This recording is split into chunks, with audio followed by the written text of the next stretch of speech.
अभी हमारे साथ में प्रशांत यादव है, ये भी काफी देहरांचल को बचाने के लिए सक्रिय हैं। कई वीडियो आपने देखा होगा जहां पे ये देहरांचल को बचाने के लिए लोगों से अपील कर रहे हैं। यहाँ के जनप्रतिनिधि हो गए, यहाँ के अधिकारी हो गए, सबसे अपील कर रहे हैं। इनका ओपिनियन जानते हैं कि क्या है, कैसे बचा जाएगा। आज तो यहाँ पे लोग बाग धरना देने के लिए आए हैं। एसडीएम साहब बिना सुने कुछ अपनी बातों को कह के निकल गए। देखिए, सरकार के लोग जो है, जितने अधिकारी हैं, फॉर्मेलिटी निभा रहे हैं। अभी तो हम लोग बस प्रशासन को आगाह करने आए हैं कि ये बताने आए हैं कि देहरांचल के लोग अभी भी जिंदा हैं, उनमें खून है। वहाँ के कई सारी बस्तियां तो उजड़ गई। जो भी कटान देख रहे हैं उससे 2 किलोमीटर अंदर तक जो है बस्तियां हुआ करती थी। अभी एसडीएम साहब नए आए, उन्होंने बताया कि हम अभी नए हैं, यहाँ की भौगोलिक दृष्टि को जानते नहीं है। यहाँ पता करेंगे, गोपाल नगर दियर बहुत बड़ा हुआ करता था। अरे बनाने की मंशा हो तो समुद्र में रोड बना दिया जाता है, समुद्र में पुल बना दिया जाता है। ये छोटी सी नदी है, इस सरकार के लिए कोई बड़ी बातें नहीं थी।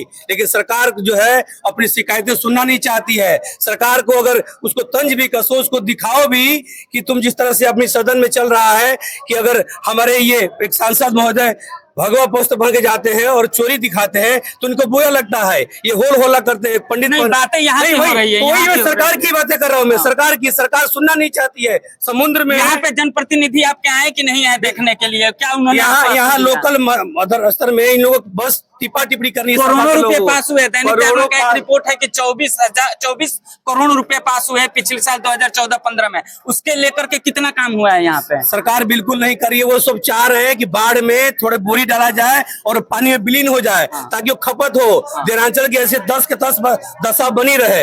ये मैं साफ लगा रहा हूँ। भारतीय जनता पार्टी के जो शासन है जिनकी, वो कुछ नहीं कर रही है। वो बस चाह रही है कि ऐसे जो है इन लोग हाल पर छोड़ दिया जाए। नहीं, ऊपर से तो कहा जा रहा है कि 460 करोड़ से ज्यादा रुपए दिए गए हैं इस बलिया के जितने भी दोआबा हो गया या फिर और भी जो चीजें हो गए उसको बचाने के लिए, गंगा के कटान से और सरयू के कटान से। तो यहाँ के जनप्रतिनिधि और यहाँ के अधिकारी क्या कर रहे हैं? देखिए, यहाँ के जनप्रतिनिधि की अगर बात करें तो जो हमेशा यहाँ, मैं बार बार वही कह रहा हूँ, मैं यहाँ के जो नेता हैं, विधायक जी हैं, सांसद महोदय, वो जाते हैं। लेकिन जाहिर सी बात है कि वो एक विधायक के फंड से होने वाला कार्य नहीं है। वो आवाज ही उठा सकते हैं। हमारे सदन में आवाज भी उठाए, माननीय अंचल जी भी ने आवाज उठाया, सनातन बाबा भी ने आवाज उठाया।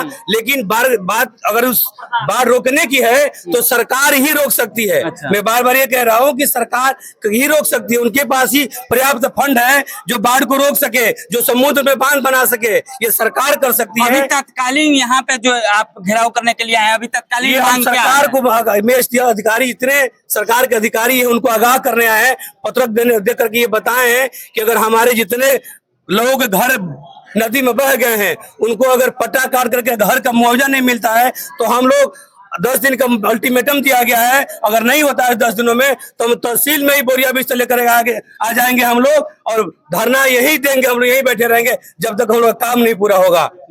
यही हम लोग की मांग करने आए हैं। क्या लगता है एसडीएम साहब, आपकी बातें सुने क्या लग रहा है कि अभी देखिए, उन्होंने समय लिया है कि जो हम अभी नए आए हैं देखने जाएंगे और आप लोग की कार्रवाई होगी, ऐसा उन्होंने आश्वासन दिया है।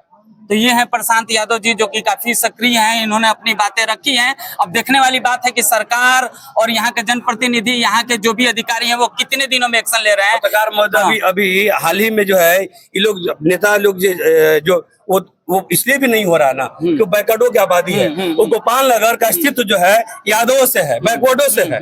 जितना बैकवर्ड आबादी वहाँ पे है, और भारतीय जनता पार्टी बैकवर्डों पर ध्यान नहीं दे रही है।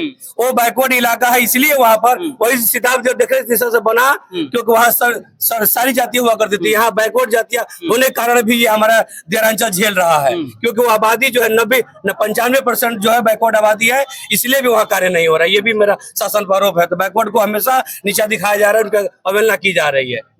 और मैं अपील करूंगा सरकार से कि जल्दी उन लोगों को बचाए जो वही आप ही के लोग हैं। वही भारतीय जनता पार्टी के ही लोग हैं। वो हमारी भी वही सरकार है। तो ये है जो प्रशांत यादव जी हैं, वो साफ तौर से सरकार के ऊपर हमें आरोप लगा रहे हैं। जनप्रतिनिधि, यहाँ के शासन है, कई करोड़ रुपए खर्च किए जा रहे हैं लेकिन फिर भी रुक नहीं रहा है। और ये बाढ़ जो है, कटान जो है, वो 2024 में भी लगा था, लेकिन नौरंगा और चक्की नौरंगा को देखते हुए वहां पे सारे ध्यान दिया गया। कई लोगों का कितने सारे आरोप हैं, इसलिए आरोप है क्योंकि उनका घर चला गया। और लोगों के जीवन में रोटी कपड़ा मकान यही होता है, और अभी वहां के जितने भी लोगों का घर गया है वो इन तीनों से त्रासदी हैं।